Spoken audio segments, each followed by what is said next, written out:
Halo semuanya teman-teman, apa kabarnya nih? Semoga teman-teman semua di dalam keadaan sehat, dilancarkan pekerjaan maupun usahanya ya, amin. Ya, ternyata pertanyaan Gibran perihal SGIE ke Caimin itu dijadikan netizen Republik Indonesia menjadi kreativitas gitu ya. Di sini kita akan melihat Mas Chandra Permana lagi nih, yang sudah sering kita reaction, di mana dia sering menciptakan lagu-lagu untuk menyampaikan kritik sosialnya. Tanpa perlu berlama-lama lagi, kita simak yuk videonya bareng-bareng. Terus terang SGIE saya nggak paham. SGIE itu apa? Tenang. SGIE saya garukin itunya enak. SGIE saya garukin itunya enak. Itunya apa? Itu hidungnya. Hidung siapa? Hidung si Samsul. SGIE. Ya mungkin maksudnya Gus ya. SGIE. Nah kalau SGIE mungkin Gus Imin ngerti. State of the Global Islamic Economy. Tapi kalau SGIE kan namanya juga singkatan. Orang bebas mengartikan. Gus juga harusnya jawabnya bebas aja Gus. SGIE, apakah SGIE itu saya garuk itunya enak? Kan bebas kan bahasa Indonesia ya. SGIE, boleh juga tuh susu gabah ini enak.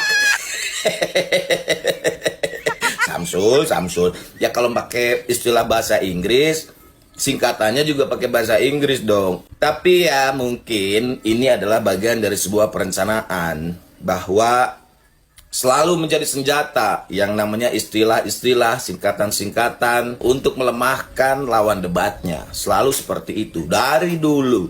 Padahal ya, kalau KPU mengatur, ini kan yang paling penting adalah esensinya. Esensinya apa? Jangan cuma menggunakan singkatan yang semua orang bebas menggunakan singkatan, tetapi ketika ditanya tidak boleh dipertanyakan. Apa itu maksudnya? Begitu, harusnya ya dijelaskan juga maksudnya dari SGIE atau SGIE itu apa. Jadi Gus Muhaimin juga bisa menjelaskan, oh maksudnya ekonomi syariah gitu. Pasti paham tentang ekonomi syariah. Wong saya aja paham kok dikit-dikit. Heboh soal SGIE. Pertanyaan dari Abang Samsul. Menurut gua nih ya, untuk paslon 01, 03 ya nggak usah dipusingin lah hal-hal yang kayak gini. Tinggal nanti ketika ada debat lagi, dibalas aja dengan pertanyaan yang sejenis, pakai istilah atau singkatan-singkatan yang hanya bisa dimengerti oleh Anda sendiri. Misalnya nih, untuk menuju Indonesia Emas, apa langkah yang sudah Anda persiapkan untuk biluku capi laki pos? Gue pengen tahu jawabannya apaan. Paling nanya balik, apaan tuh? Tenang aja, moderator kan cuma bisa bilang Anda tidak punya waktu untuk bertanya. Silahkan jawab pertanyaannya. Ya itulah yang akan terjadi kalau KPU tidak bisa mengatur jenis pertanyaan yang harusnya dilontarkan oleh para peserta debat, ya kan? Jadi esensi yang seharusnya diterima oleh masyarakat, penonton atau audiens, ya jadi nggak nyampe. Ini namanya bukan debat kalau begini, namanya cerdas cermat atau ngisi TTS.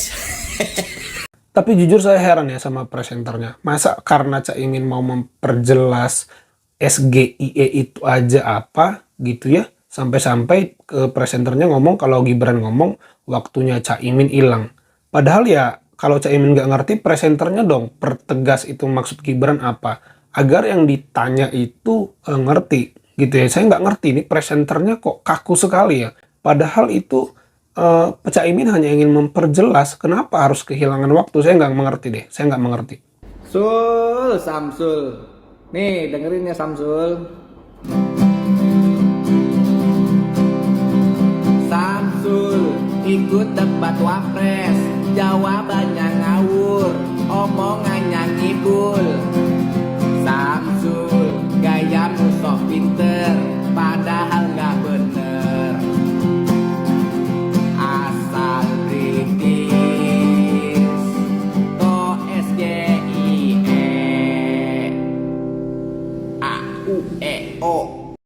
kenapa banyak orang yang bilang Gibran menang.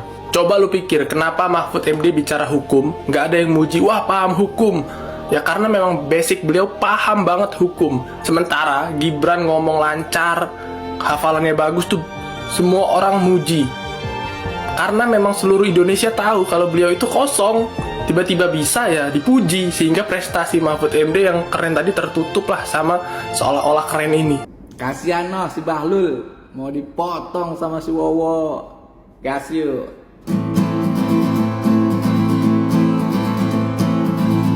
Bahlul, lu punya salah apa sampai si Wowo marah? Jaket lu jadi saksi bisu ketika ditariknya. Makanya jangan lari-lari teriak ke sana sini. Si Wowo tahan emosi, akhirnya lu diberi.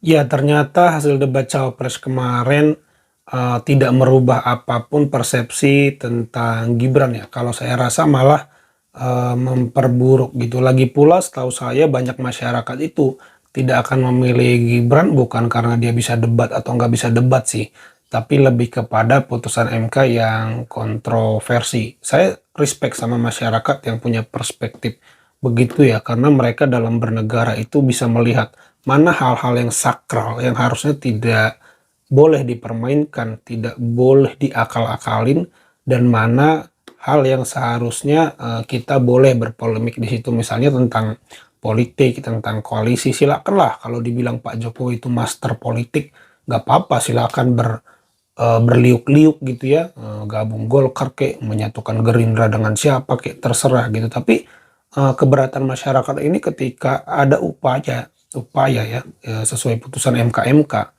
intervensi kepada konstitusi itu gitu, itu saya rasa itu keberatan banyak masyarakat gitu, bukan perihal anak mudanya ya. Sekali lagi ini udah jenuh lah kita ngomongin itu, tapi yang jelas ada keberatan masyarakat banyak.